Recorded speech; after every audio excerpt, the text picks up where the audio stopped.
देखो, एरे में और भी बहुत सारी चीजें हैं। जैसे अभी तक हमने डिमेंशंस की बात करी। अगर हम चाहते हैं कि हम एक एरे बनाएं, ठीक है, तो हम एरे बनाना चाहते हैं और हम चाहते हैं कि एरे ही अपने तरफ से हमारे अकॉर्डिंग हमारे हिसाब से एरे बना के दे दे। लाइक हम चाहते हैं 3,3 यानी कि 3x3 का एक एरे बनाए हमारा नमपाई। तो हम ये कर सकते हैं। ठीक है, कैसे करेंगे तो उसको देखो।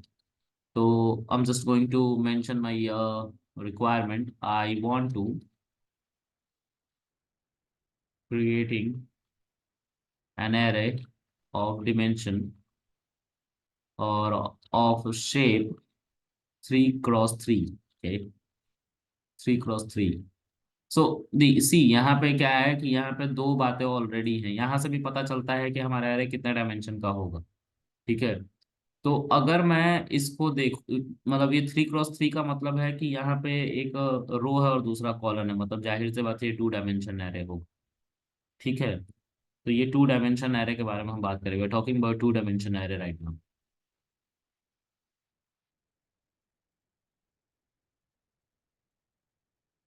Okay, so I am going to create a 2 dimension array, but I want कि numpy अपने तरफ से डेटा को पिक करे, अपने तरफ से वो वैल्यू को लेके आए।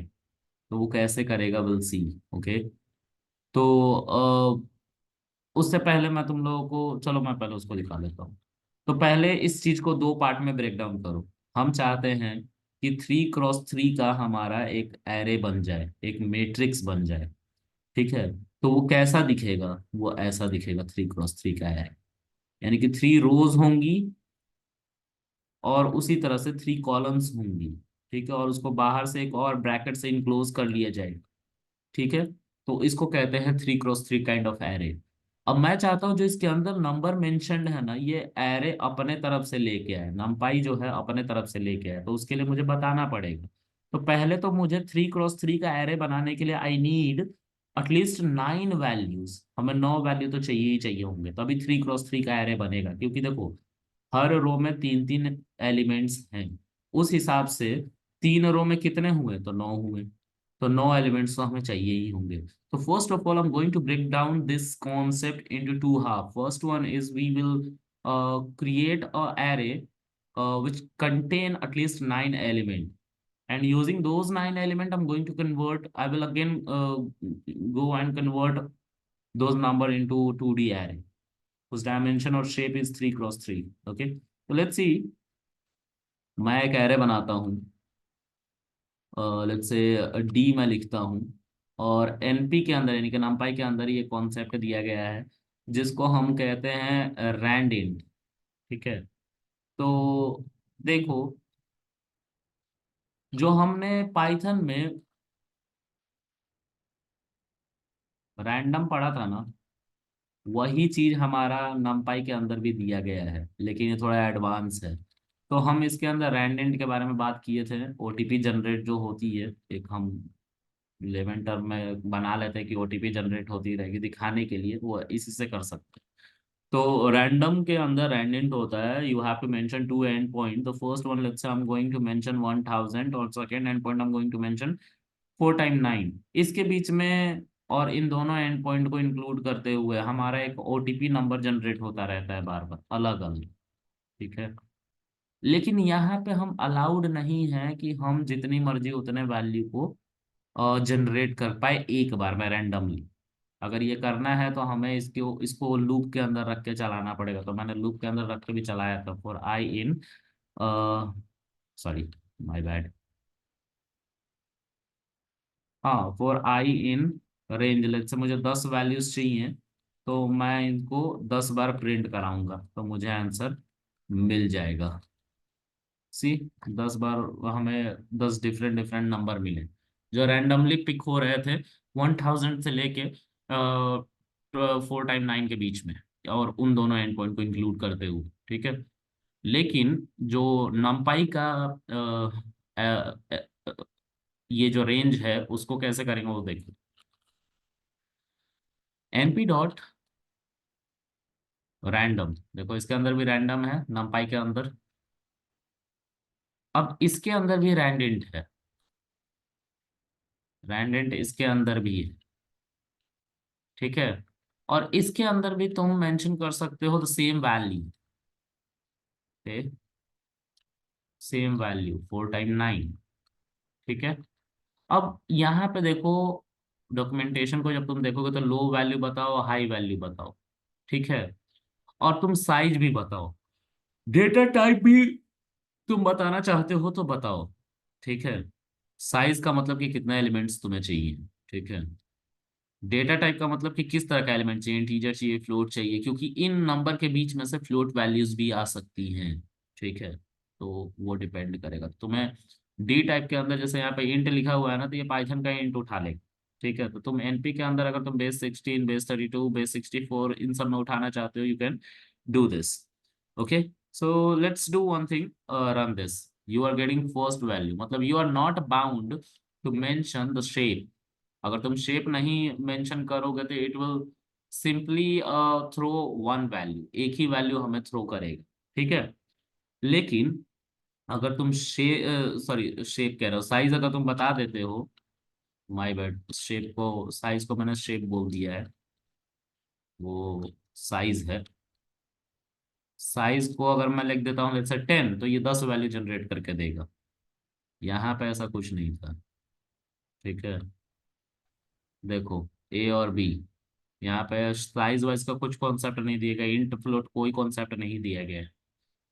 लेकिन एरे के अंदर दिया गया है, नंपाई के अंदर इनका इम्प्लीमेंटेशन दिया गया है, ठीक है। तो जितनी बार इसको चलाओगे इस शेल को, उतनी बार डिफरेंट डिफरेंट नंबर देखो जनरेट होती जाएंगी, ठीक है। So this is very much advance, you are not bound to use like for loop or while loop to create 10 random values or 20 random values or n number of random values, okay। तुम चाहो तो 100 values भी बना सकते हो, तुम चाहो तो 1000 वैल्यूज भी बना सकते हो, जो इन्हीं में से पिक होके आएंगे। And see, this is our data. देख रहे हो कितना फास्ट है। अगर लूप के अंदर चलाते हैं तो लूप के अंदर टाइम तो लेता, टाइम कॉम्प्लेक्सिटी का सिनेरियो होता है डेटा स्ट्रक्चर में, उसको पढ़ोगे तो पता चलेगा, ठीक है। चलो, मैं यहाँ पे I'm just simply going to mention 10। तो मुझे 9 ही वैल्यूज चाहिए थी, राइट। मैं 9 लिखूंगा सिर्फ यहाँ पे, क्योंकि मुझे 3x3 का एरे बनाना था, ठीक है। और इसको ए नाम के एक वेरिएबल में मैं स्टोर कर लूंगा, ठीक है। और ए को प्रिंट करा के देख लेंगे वेदर इट इज वर्किंग और not, and yes it is working, okay. अब क्या करेंगे, हम इस सारे वैल्यू को यूज करेंगे to create a 3x3 kind of array, ठीक है। तो कैसे बनाएंगे अब इसको, तो देखो np डॉट, एक रीशेप होता है। रीशेप के अंदर तुम्हें अपना वेरिएबल पास करना होता है जिसके अंदर उतने एलिमेंट्स हो, तो ए हमने पास कर दिया। दूसरी वैल्यू क्या है, ए मतलब कि ये, इसकी बात कर रहे हैं, because our a variable is denoting this particular array, okay, and that's why I am saying this array called a, okay. अब दूसरा देखो, उसके बाद है हमारा न्यू शेप। तो जो तुम शेप, अभी ये वन डायमेंशन एरे है, देखो। अगर मैं यहाँ पे पूछूं इससे print, my bad, sorry, print a dot ending, okay, तो ये बोलेगा देखो वन, यानी कि वन डायमेंशन एरे। और ब्रैकेट से भी पता लग रहा है, the at the end of this array there is only one bracket, and that's why this is called one dimension array, okay. अब यहाँ पे देखो, I want convert this one dimension array into three dimension, sorry, two dimension array, and the size would be 3x3, okay. तो हम यहाँ पे लिखेंगे endim, one second, not emdim, endim, new shape. New shape नाम का parameter है, and there I have to pass a tuple. एक tuple के अंदर मैं लिखूंगा 3,3। याद है ना, हमारा जो आउटपुट भी आया था शेप पूछने पे इसका, वो भी एक टपल में आया था। तो हमें टपल में ही पास करना होता है अपने शेप को। और फिर हम इसको रन करेंगे, विल गेट, देखो 259 259। चलो मैं मार्कर से दिखाता हूँ, ये देखो ये इससे मैच कर रहा है।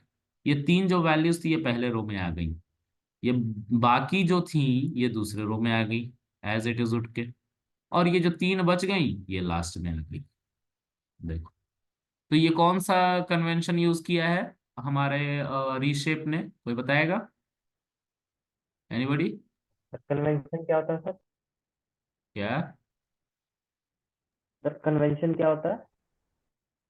कन्वेंशन वही जो ऑर्डर बताया था, किसको यूज किया, सी को यूज किया है कि फोर्ट्रान के एरे कॉन्सेप्ट को यूज किया है इस सर एरे सी को को बनाने यूज के करा लिए? है सर। सी को यूज सी किया, को तो यूज सी करा के सर, सी कन्वेंशन को। को यूज किया है इसने, यही कहना था मेरा, ठीक है। All right. Yes sir. अगर हम चाहें तो क्या यहाँ पे हम अपना ऑर्डर नहीं दे सकते? देखो ऑर्डर भी दिखा रहा है ना यहाँ पे, बाय डिफॉल्ट सी है। अगर तुम चाहो you can mention order, like Fortran को यूज कर लो भाई। तो फोर्ट्रॉन को तुम्हें मेंशन करने के यहाँ पे अब mention there F, oh my bad, C. अब क्या होगा? तो 259 और फिर उसके बाद 5251, देखो है ना यहाँ पे, मतलब इस पूरे वैल्यू को एक कॉलन में डाला जाएगा। देखो ये कॉलन में है पूरा का पूरा, यहां से लेके यहां तक दूसरे कॉलन में, यहां से लेके यहां तक तीसरे कॉलन में। This is the concept of a Fortran language, and that's why I am getting such kind of statement after mentioning F here in order. Okay, अगर मैं इसको सी मेंशन कर दूं जो बाय डिफॉल्ट होता है, तो ये सी लैंग्वेज के एरे कॉन्सेप्ट को यूज करके उसको मैट्रिक्स में कन्वर्ट करने की अ, मतलब पोटेंशियल रखता है। ऑलराइट, ये समझ में आ रहा है आप लोगों को? Abhishek, Adarsh? Yes sir. Yes sir, आ रहा यस है। सर। All right. अब जो है आगे बढ़ते हैं।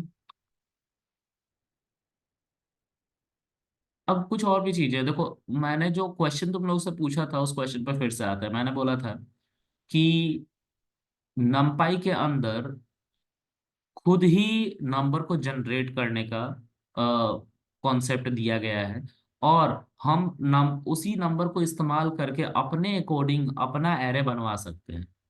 तो पहले तो मैंने तुम लोग को नंबर जनरेट करना सिखाया यूजिंग नमपाई, सॉरी रैंडम मॉड्यूल, जो नमपाई के अंदर है। नमपाई के अंदर रैंडम नाम का एक मॉड्यूल है। नमपाई एक पैकेज है, एक फोल्डर है, उसके अंदर रैंडम एक पाइथन की स्क्रिप्ट है, यानी कि मॉड्यूल है, ठीक है। और ये रैंडेंट एक तरह का फंक्शन है उसी के ऊपर, जिसको हम यूज कर रहे हैं टू क्रिएट आवर एरे, ठीक है। समझ में आ रहा है गाइस? फिर से सुनो, numpy जो है एक पैकेज है। एक पैकेज यानी कि एक फोल्डर। जब मैंने तुम लोगों को पैकेज मॉड्यूल पढ़ाया था तो बताया था ना कि पैकेज किसको कहते हैं, फोल्डर को कहते हैं, जिसके अंदर मल्टीपल हम पाइथन के स्क्रिप्ट को रखते हैं।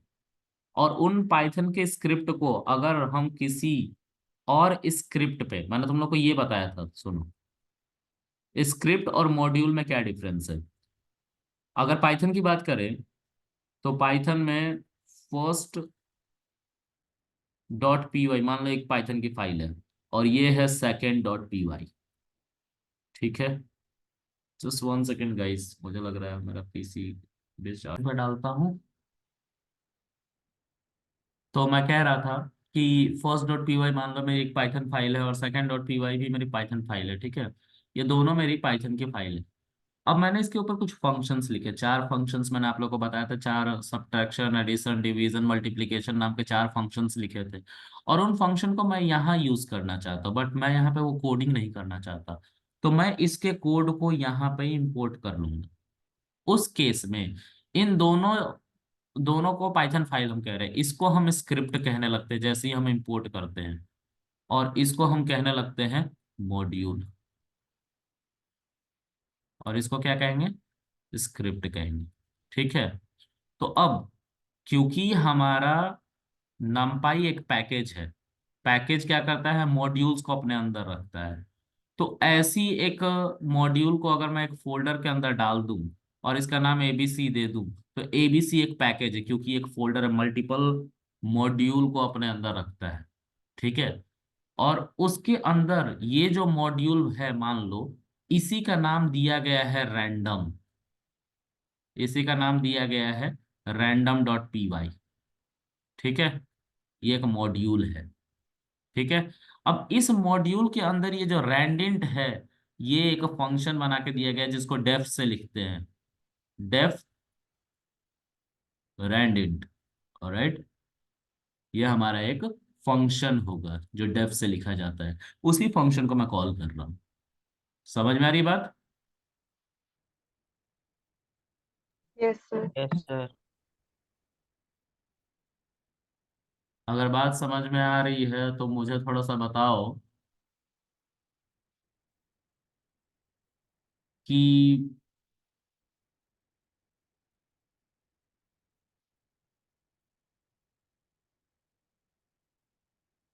एक ये देखो, दो चीजों को देख के बताना ध्यान से, मैं पूछ रहा हूँ। ये वॉइस ब्रेक हो रही है। हाँ 1 सेकंड, मैं बोल नहीं रहा हूँ अभी इसलिए ब्रेक हो रही है। ये माई फंक्शन और माई फंक्शन, इन दोनों में से कौन हमारा मेथड है या फंक्शन है?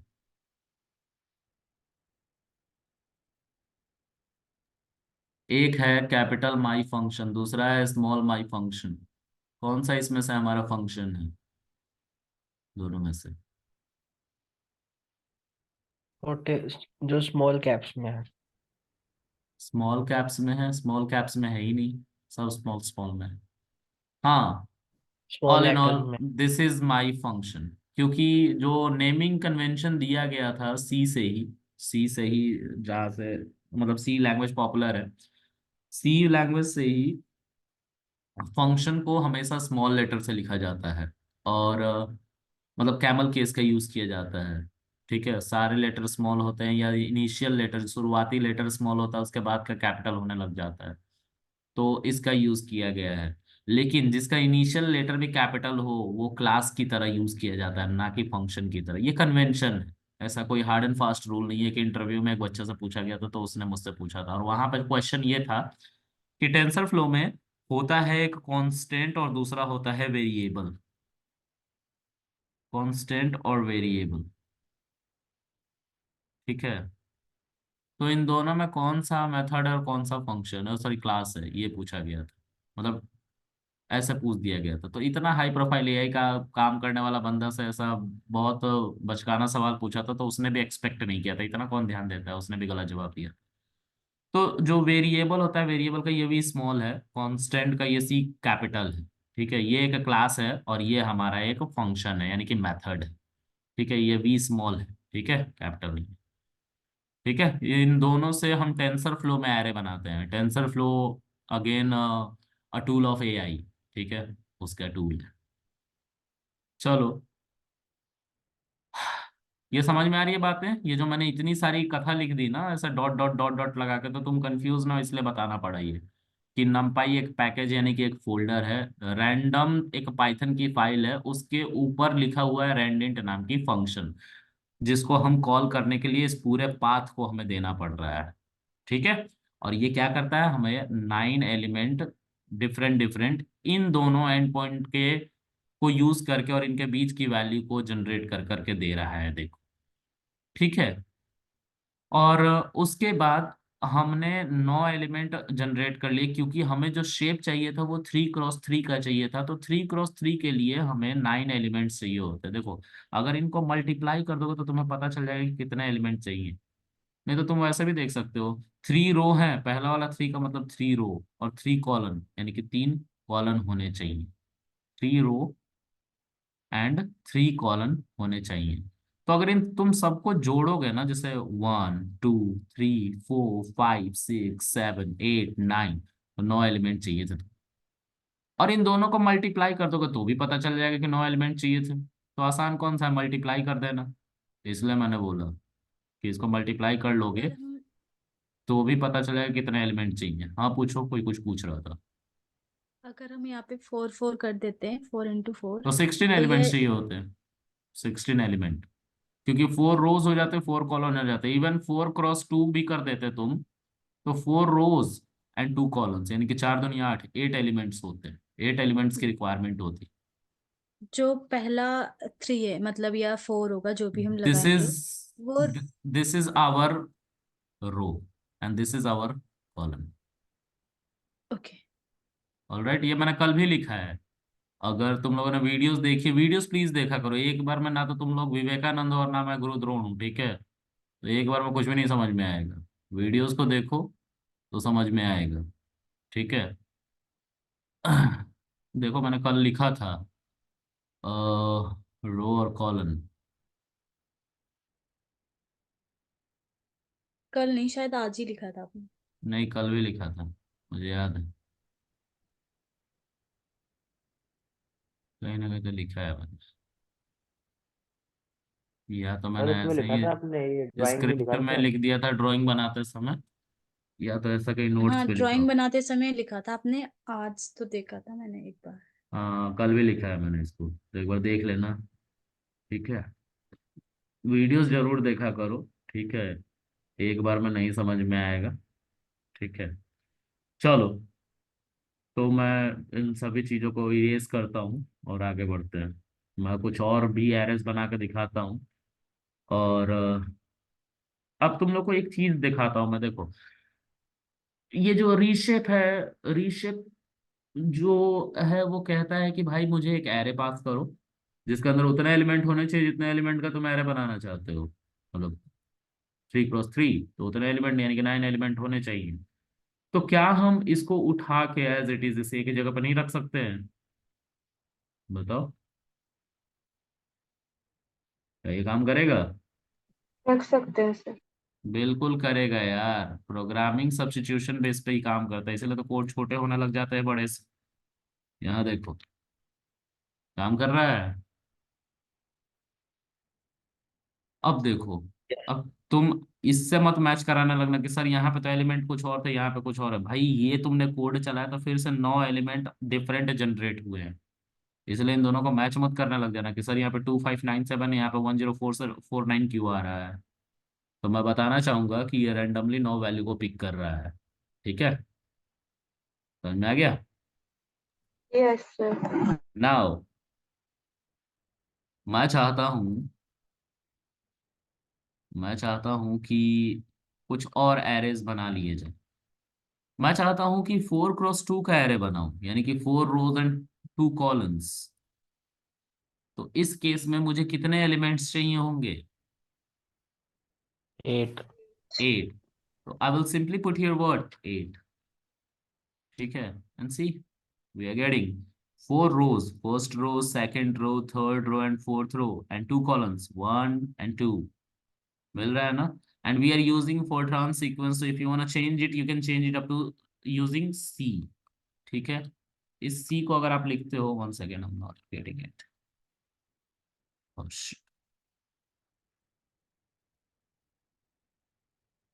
हाँ ठीक है। देखो, तो ये ऑर्डर सी मतलब कि सी लैंग्वेज के एरे कॉन्सेप्ट को यूज करके इसने एरे बनाया। अगर इसको आप नहीं भी लिखते हो तो बाय डिफॉल्ट ये सी ही होता है। देखो यहाँ ऑर्डर को इन्होंने बाय डिफॉल्ट सी मान रखा है। ठीक है, ये समझ में आ रहा है गाइस आप लोगों को? Yes yes sir. Sir. Sir हाँ जी सर, बताइए, किसी कुछ पूछना है और? नहीं सर।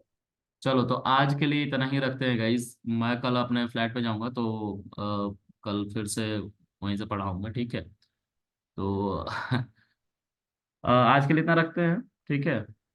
सर, जी बताइए। ये जो हमने मैट्रिक्स बनाया है ये हम डाटा इंपोर्ट करके बनाएंगे। नहीं, लाइक ऐसा जरूरी इंपोर्ट नहीं है। कैसे करेगा? देखो, अगर आपको डेटा इंपोर्ट करना मतलब अपना डेटा देना, यू कैन इंपोर्ट। आप अपना डेटा इंपोर्ट करके ले आओ और डेटा मतलब मैट्रिक्स बना लो। क्यों मैट्रिक्स बनाओगे? क्योंकि आपको कैलकुलेशंस करने हैं। कैलकुलेशन क्या करना है, तो हो सकता है कि आपको सम निकालना हो आपके डेटा का। मान लीजिए कि इस रो का सिर्फ सम निकालना है, ये वाले रो का। ठीक है, हम्म। तो इस वाले रो का सम निकालने के लिए आपको कुछ ना कुछ तो करना पड़ेगा। ठीक है, तो उसके लिए हम ये काम कर लेते हैं, हमें मैट्रिक्स में कन्वर्ट करके फिर सम निकालते हैं। बहुत सारी चीजें होती हैं, आप सारे वैल्यू को सम करना चाहते हैं आप कर सकते हैं। ठीक है, तो ये सब ऑपरेशन भी हम कर सकते हैं। आगे हम कल पढ़ेंगे। ठीक है, देखते हैं। ठीक है, आज के लिए इतना रहने देते हैं। किसी को कुछ पूछना है? No sir. All right then, bye guys, कल मिलते हैं 10 बजे। बाय।